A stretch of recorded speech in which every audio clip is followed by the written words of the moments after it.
fa raha miandry zavatra na olona ianao mba hiovy amin'ny fiainanao tsy voatery mahonena isan'andro amin'ny fiandrasany izany ianao andriamanitra no mianao ny hery andrasany izany sy hananana fifaliana eo amin'ny fiainanao ary mbola amikaranao eo am-piandrasana izany.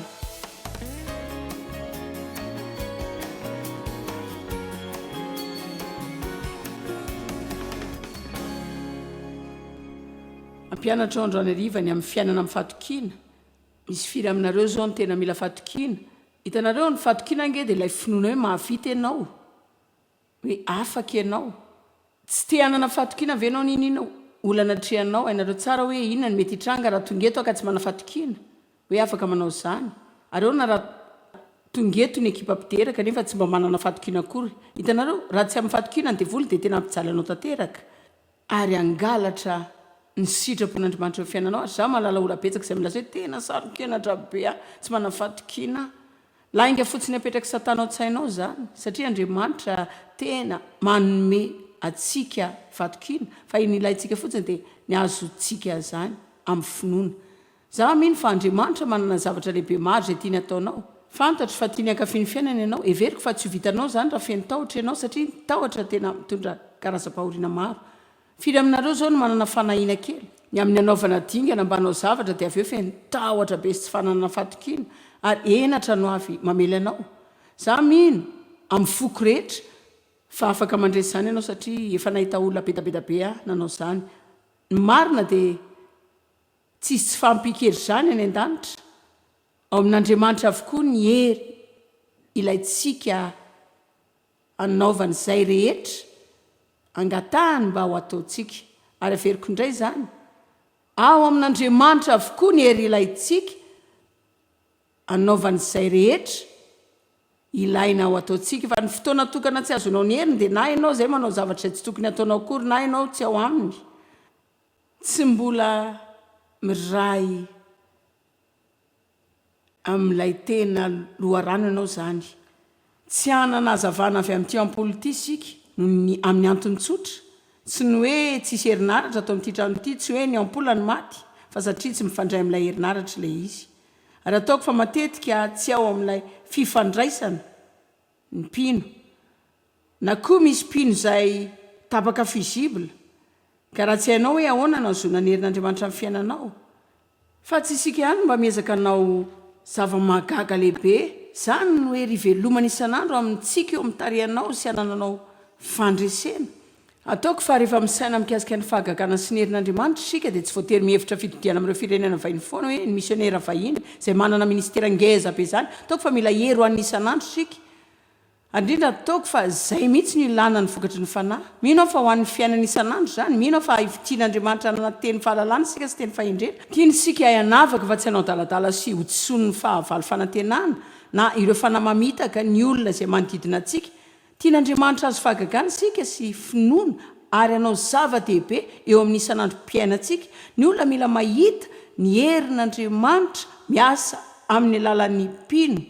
Mila hitandry zareo zany ary afaka mitranga aminao zany raha hainao ny mitoetra amin'ny fifandraisana sy mahafantatra ny fomba azona ilay hery. Miresaka fahasoavana betsaka isika ao am-piangonana. Ary ny fahasoavana dia ny faritana fanomezan'Andriamanitra ho an'ny tsy mendrika. Matetika izany dia faritana amin'ny hoe Andriamanitra manao zavatra ho anao na tsy mendrika azy ianao. Ary teny izany mihitsy no atao hoe fahasoavana.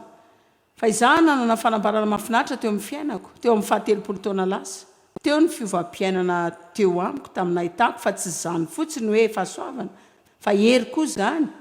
Fahasoavana dia herin'ny fanahy masina tonga aminao, tsy misy tambiny, manao anao izay rehetra ilaina mba hatao, dia zavatra izay tsy ho vitanao irery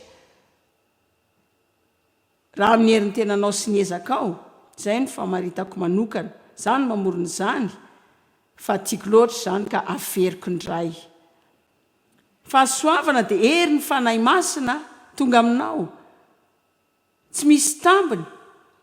mahatonga anao izay rehetra ilaina mba hatao, manampy atsika hanao zavatra izay tsy ho vitantsika mihitsy raha tsy misy izany hery izany, ninonina ezaka izay ho ataontsika eo. raha misy zavatra izay teny ilayntsika fianarana ny mahazo azy dia ny fahasoavan'Andriamanitra ary tena motra izany satria eo izany ny fahasoavan'Andriamanitra dia tonga amin'ny alalan'i Jesosy Kristy tsy hoe manome antsika famonjena fotsiny izy fa ireo zavatra hafa rehetra izay ilayntsika ivelomana amin'ny fiainam-pandresena fa mahazo any fahasoavana izany isika amin'ny alalan'ny tanam-pinoana ary ny finoana dia ilay fikinana tsotra tanteraka amin'Andriamanitra tiako ilay dika teny hafa ao am-baibolina amin'ny finoana amin'ny Kolosianina 1:4 fa ny finoana dia ny fametrahana tanteraka ny maha-olombelona amin'Andriamanitra amin'ny fahatokiana tanteraka sy ny fianteherana amin'ny heriny fahendreny ary ny atsarany izany ndika fa avelanao avokoa ireo mombanao rehetra eo amin'Andriamanitra dia hoe ianao hoe Andriamanitra tsy mahavita raha tsy eo ianao tsinitsinina raha tsisy ianao raha vao tsy eo ianao dia resy raha ny ato amiko sy ny ato anatiko tsy isy fahatsarana matoky anao aho miankina aminao aho miantehatra aminao aho ny fahatokiako dia ao aminao tsy misy mandeha ny fiainako raha tsy eo ianao ary ilaza zavatra aminareo mila tenenao amin'Andriamanitra mimbetsaka isanandro zany manampy anao zany ajerovana fa tsy mahavita ninino ianao raha tsisy azy ary fomba lehibe iray zany idenan'Andriamanitra fomba lehibe iderana azy zany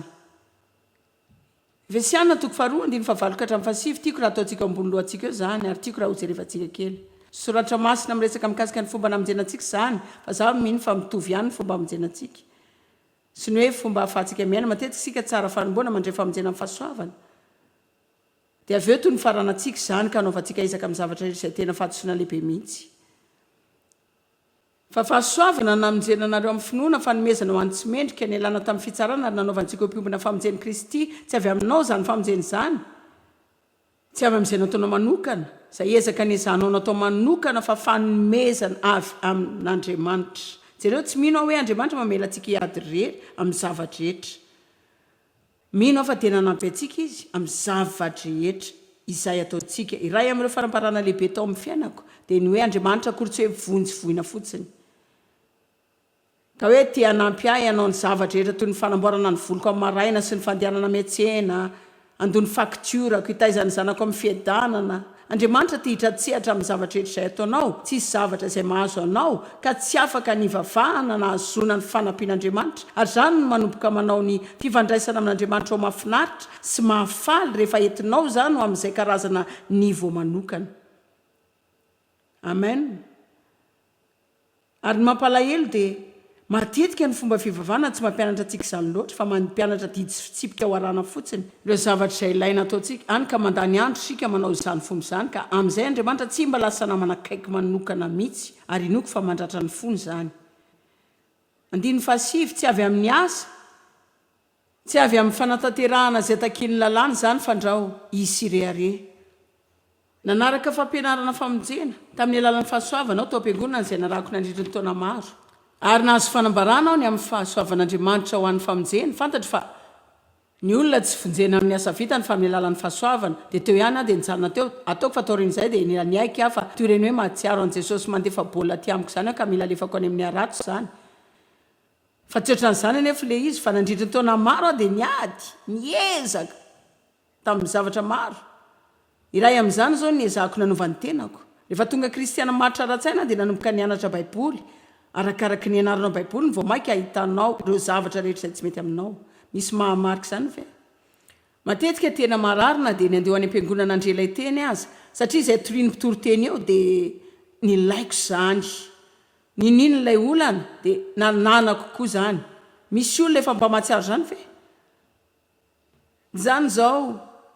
lasa ohatra ny fangiry firina ho azy satria tsy takatro taloha ny fomba azona lay fahasoavan'Andriamanitra mba anova tokony andrelay afatra tokony anaiky tokony amaky baiboly tokony anaiky tokony amaky boky kristiana tsara tokony anaiky hoe tena manaiky fa tsy milamina dia nanao izay mba hanovako fa tsy tafaray tsy niray tamin'ilay tena loharanokery fa niezaka rery arak'izay vitako tena nitovy tamin'ilay ampola mihitsy zany dia mitovy amin'ny hoe za mitady izay iretany nefa ny herinaratra tsy mifandray amin'ny akory fa tena ho tsotra kely zany rehefa ao ilay herinaratra tonga dia miasa zany ary tsy sarotra ny ataonao dia ny mampifandray ilay herinaratra ary mifandray amin'ny finoana ianao. Ao le fahasoavana, ao le hery. Ny hery rehetra zay ilainao dia voahomanao anao. Raha manana olana ara-panambadiana, Andriamanitra no mianao hery atrika izany sy anananao fifaliana amin'ny fiainanao. Fa raha miandry zavatra na olona ianao mba hiovy eo amin'ny fiainanao, tsy voatery mahony isan'andro amin'ny fiandrasana izany ianao. Andriamanitra no mianao ny hery hiandrasana izany sy anananao fifaliana eo amin'ny fiainanao ary mbola amkaranao eo am-piandrasana izany. Tena adalàna amintsika mihitsy ny heverana fa tsy maintsy mahoneny isika mandra-pahazontsika ny fitsarantsika izao. Raha ohatra ka raha manana fitsarana, raha mba manana fitsarana fotsiny a, tsy afaka mandroso a. Tsy misy zavatra izay avelan'Andriamanitra hitranga amintsika mihoatra noho izay zakantsika ny amin'ireo fakapana rehetra. Izy koa dia nanao fomba hivoahana amin'izany ary nina mitranga eo aminao dia tsy aritrela mihoatra noho izay zakanao. Fa raha tsy hainao ny fomba hatongavana amin'izany fahasoavan'Andriamanitra izany, raha tsisy afa-tsy ianao rery manao izay trangana izany, dia miatrika ady rery dia ho lasa kristianina mahonena ianao. Ary mampalahelo ataoko fa betsaka ny kristianina mahonena any izay tsy tena manao fanehoana tsara loatra izany nefa ange tsy mifandray fotsiny izy. Itodio ny olona akaikinao dia lasa hoe mifandray ve ianao?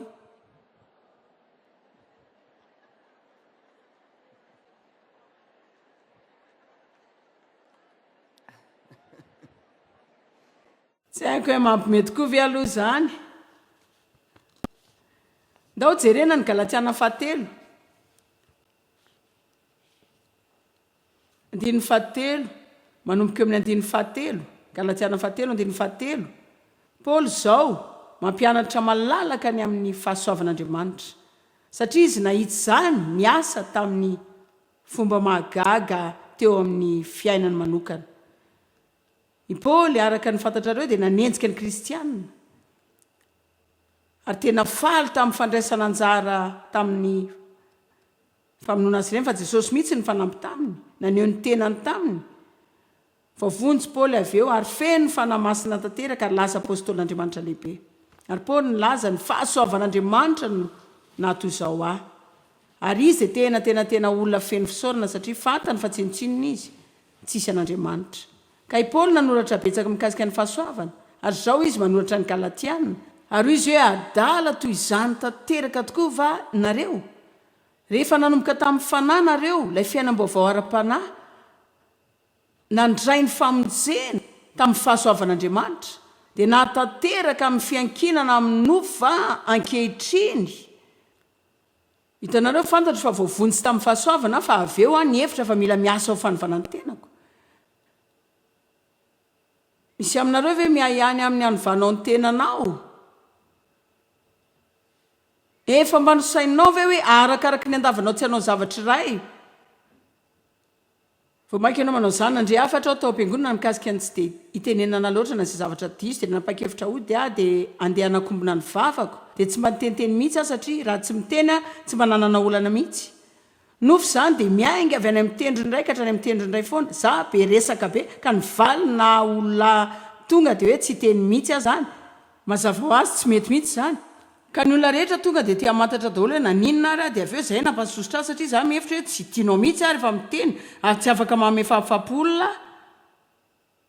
Misy olona mahazo izay lazaiko ve? Ka izay zavatra fahafandriana ny tranga tamiko. Raha iaina tsy miteny mihitsy aho izany isan'andro tena ho lasa adala. Izany hoe tena ho kivy amin'izany aho ka tsy takatro izany ka hoe Andriamanitra miezaka mafy mba hanao izay tianao ataoko, miezaka ny mba hangina fa maninona ny miasa saina ary ny farana asehony ahy satria tsisy niova ny tao anatinao. Mbola misain'ireo fako taloha ihany ianao tsy mba avelanao hivoaka fotsiny izany. Tena tonona nampy akely tokoa izany mba avelao hivoaka izany dia ary hoany. Zareo tsy fantatra hoe ny fiovana kay dia avy ao anaty eo ny miainga fa za nanao izay hanovako ny tenako avy aty ivelany izay zavatra nilaiko ny tenena dia hoe Andriamanitra fantatrao fa resy lahatra tamin'ny afatrandroany iny aho fa manana olana ny amin'izany zavatra izany fa tsy afaka manova ny tenako aho. Andriamanitra mila anao mba hanova, mahatoky anao Andriamanitra mba hanova, mila fahasoavanao Andriamanitra, fahasoavana be anampy ahy amin'izao olako izao. Ka rehefa niankina tamin'Andriamanitra tanteraka dia nahazo ny heriny tamin'ny alalan'ny finoko dia tampoka teo nahitako fa wow, miova zany. Tsy tena fantatrao koa ilay fomba fitrangany tsy dia miteny. reo zavatra daladala fiteniko taloha rentsony a wow tena andriamanitra angam'izany dia izay ny zavatra ilayntsika andriamanitra tsy izarany voninany amin'ny olo-kafa mihitsy fa mitady fiderana izy galatiana 3:7 ary izay manome anareo ny fanahy ny fanamasina sy mahavita asa lehibe eo aminareo moa avy amin'ny asany lalàna va izany sa avy amin'ny fitoriana ny finoana izay mifanaraka sy matoky ary mifandray amin'ny afatra izay norenesinareo izay lazainy sy ataony ve no heverinareo fa manova satria ianao miady sy miezaka tsy fomba tokana itovianao dia ny fiankinana tanteraka amin'Andriamanitra atenaiko fa ny afatra rehetra izay toriako amin'ity herinandro ity dia tena iazonanao tsy tiako nameloka anao zany tiako iazona anao zany fa tsy tiako hiala ody ihany ianao dia hiezaka niova ny tiako ataonao dia mandeha mody manomboka mivavaka mikasika ny zavatra rehetra izay ianao androany ka nanao hoe Andriamanitra tiako ny antanterahano amiko izany ary ny zavatra hafa ray tiako ataonao dia ny toy mianatra eo amin'ireo zavatra izay nandraisanao fandresen-dahatra mandeha amin'ny teny ianao dia mandeha amin'ny fanamasina koa fa tsy mandeha araky ny nofo ianao ka manao izay hitrangana izany araky ny ezakao mandeha araky ny teny ianao mandeha araky ny fanamasina ka milaza hoe Andriamanitra tsy mahavitsy izany raha tsy eo ianao za ve zany milaza fa tsisy ezaka izay ataonao mihitsy zany mihitsy fatatsika fa manao ezaka isika fa tsisy lana ny fanaovanao izany ezaka izany raha tsy mankany amin'Andriamanitra ianao mampafantatra azy fa amin'ny lalan'ny finoanao zao dia mifandray amin'ny heriny ianao mba ampitrangy izany eo amin'ny fiainanao ahoana ny fijerinao zany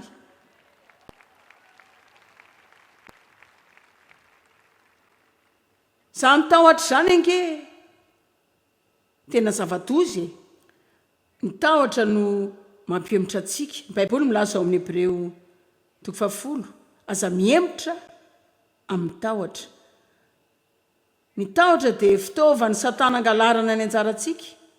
sy ampahoriana antsika raha mbola eo izy ary raha mino fa ny tahotra dia maneho ny tenany amin'ny olona rehetra ny olona sasany dia mety tsy dia miorina loatra amin'ny tahotra noho ny hafa na dia ao anatin'ny tontolony sy ny natiorany ihany aza fa tsy mino hoe misy olona eto ambonin'ny tany izay tsy manan-javatra atahorana mihitsy ary veriko izao fa raha tena nianatra marina ny fomba fahatokiana an'Andriamanitra ianao dia ny tahotra tsy tena nelingelanao loatra fa satana anao izay andaingana aminao ao Marka 1:20 manomboka amin'ny 2:20 manana teny fikasana lehibe isika avy amin'Andriamanitra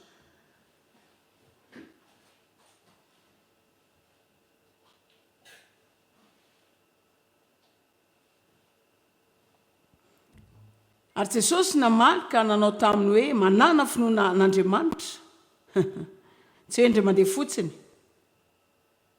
tsy hoe eo amin'ilay mila vonjiny ihany ianao fa mandrakizay manana finoana an'Andriamanitra tsy tapaka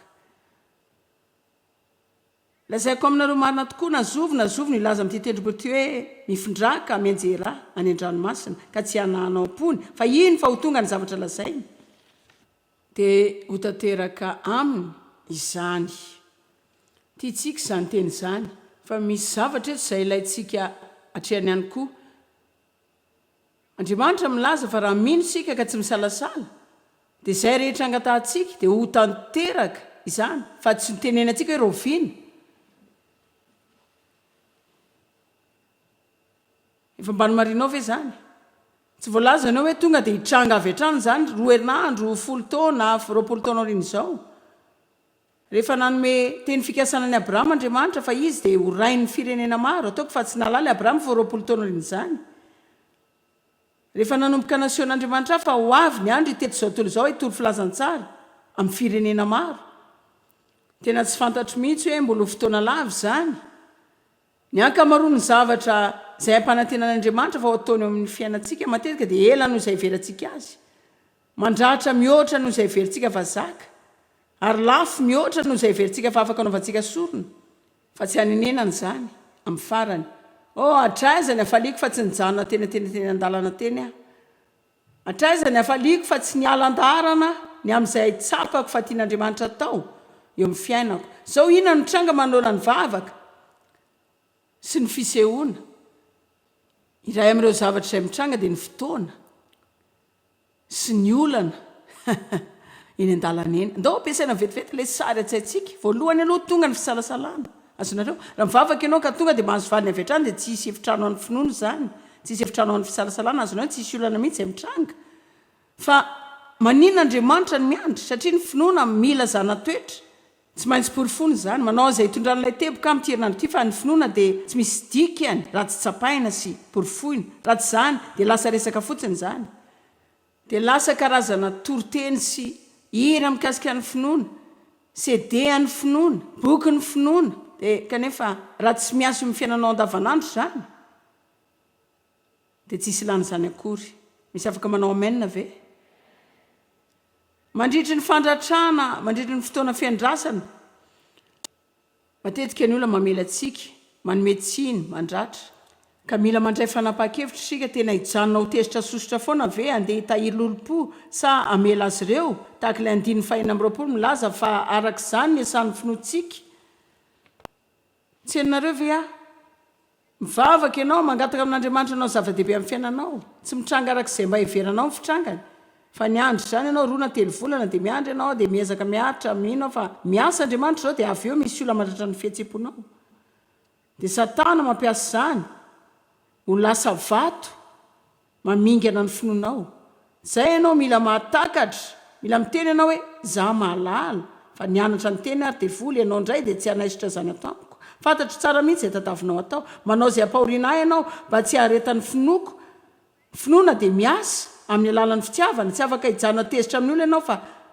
mila ty olona ianao resaka aminareo androany fa tsy afaka mijana tezitra amin'ny olona da atao hoe nanao vavaka ianao dia tsy azonao ny valy zany raha tsy afaka 5 taona fantatrao ve hoe impiry ianao nanao zany tao anatin'ny 5 taona na nahita fotoana napatezitra anao indimanjato sy 4 arivo marina zany zao ngeza indrindra